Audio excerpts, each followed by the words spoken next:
Tres na si Rica Peralejo at Miss Universe 2018 Catriona Gray, pangunahan ng isang Women's Summit sa Parañaque. At anong mga P-pop group ang nakatakdang sumali sa super app ng isa sa South Korean platform? Narito ang ulat. Naglabas ng teaser nitong Miyerkules ang South Korean fandom platform na Weverse, na dalawang P-pop group ang nakatakdang sumali sa super app ngayong araw, March 12. Sa kanilang post, nag-upload si Weverse ng mga silhouette ng Tila Bini at SB19, 8 babae at 5 lalaki. Ibinahagi din nila ang ilang bagay na naabot ng mga P-pop group na ito at agad na identify ng mga fans sa dalawang P-pop groups. Ang Weverse ay binuo ng HYBE at idinisenyo para sa direktang pakikipag-ugnayan sa pagitan ng mga artista at kanilang mga tagahanga.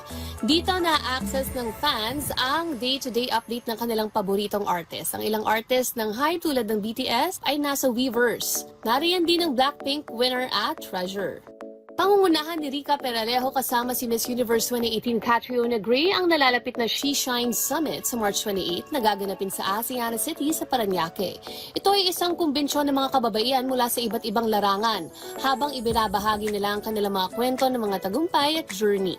Sinabi ni Rica na ito ang pagkakataon upang magbigay ng inspirasyon sa mga kababaihan.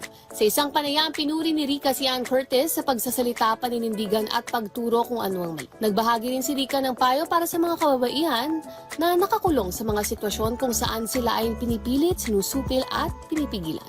Dapat anya na i-acknowledge ang sitwasyon kaagad at pangalawa ay kumuha ng tulong sa taong mapagkakatiwalaan.